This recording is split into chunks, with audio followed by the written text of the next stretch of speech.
Barabara kabisa. Basi ni katika chaneli yako ya sport pendwa ya Max Arapenso. Basi karibu sana, kama ni mgeni hapa usisahau kusubscribe lakini na kushare, lakini kwa ile kupata habari mbalimbali kuhusiana na sport basi bofya kengele.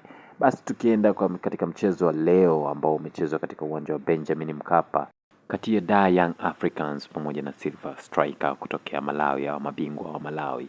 Basi mtanange ulikuwa ni mzito sana, huku kulikuwa kuna aggregate kati ya 0-1 huku ikiwa ina mfavor sana Silver Striker kutokea Malawi. Basi Yanga leo walikuwa wanahitaji ubingwa ili kuweza kufuzu katika hatua ya makundi, na ubingwa huo ilikuwa ni magoli mawili. Basi kama ilivyo ada kwa Mkapa atoki mtu live, kwa hiyo Yanga wameweza kufanikisha na kupata mabao mawili dhidi ya Silver Striker, ambako bao mojawapo limefungwa na Dickson Job, lakini bao la pili limefungwa na Pacome Zouzoua.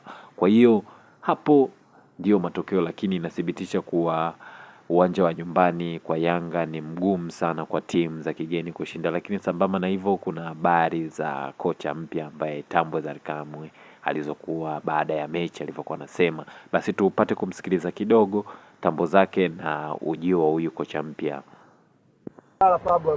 Yanga ya makundi sio Yanga hii.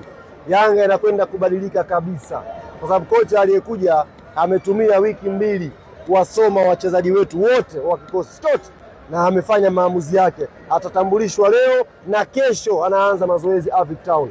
Tuna mchezo wa ligi kuu siku ya Jumanne dhidi ya Mtibwa Sugar pale KMC, anakwenda kuanza kesho kutwa Jumanne tuna mechi.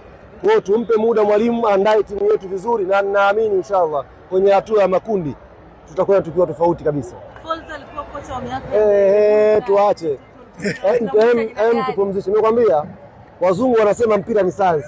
Kocha wa Yanga ndio science yenyewe. Sasa ndio mtakwenda kuiona, maana mnachambuaga mpira science. Naam, kama ulivyotoka kumsikia Alikamwe na hizo tambo zake, basi huyo ndo semaji la Yanga. Basi la Dar Young Africans imeweza kufuzu, lakini pia sambamba na hivyo hakuishia hapo, bali alizidi kuwapongeza na kuzungumzia ugumu alioupata katika timu ya Silver Striker ya Malawi, mabingwa wa Malawi.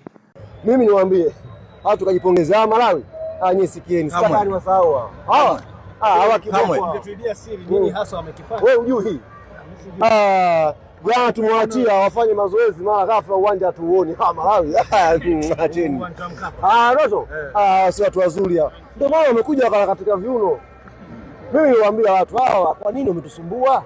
Wewe uchizi vunga, si unaona uchizi kafanya nini leo? General Duke Abuya akazungumza leo, kapotea. Kama unataka kusajili mtu kwenye hii timu hayupo kwenye hao 11. Lakini kiufundi kama unataka utoe asilimia labda kwa mpinzani wako kwa namna ambavyo amecheza leo, asilimia ngapi? Kafanya nini? Huyu nguvu yake yenyewe mnaijua, msake naongee mengi hapa.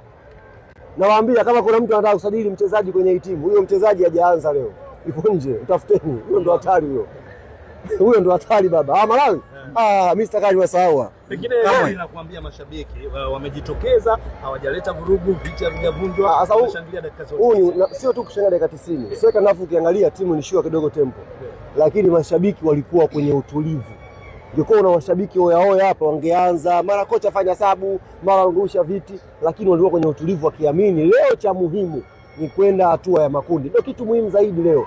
Yanga iende tumekwendaje tutakwenda kujadiliana baadaye, lakini cha muhimu tumeingia hatua ya makundi. Naam, hizo ndo tambo za semaji la Yanga Dar Young Africans. Kwa hiyo napenda sana kukaribisha kwa habari nyinginezo kuhusiana na sport katika channel yetu, lakini pia tuna dini na sanaa mbalimbali. Kwa wale wapenzi wa kuchora, unaweza kaangalia kwenye video zetu mbalimbali tunazozi drop hapo chini. Kwa hiyo karibuni sana, usisahau kusubscribe na kushare.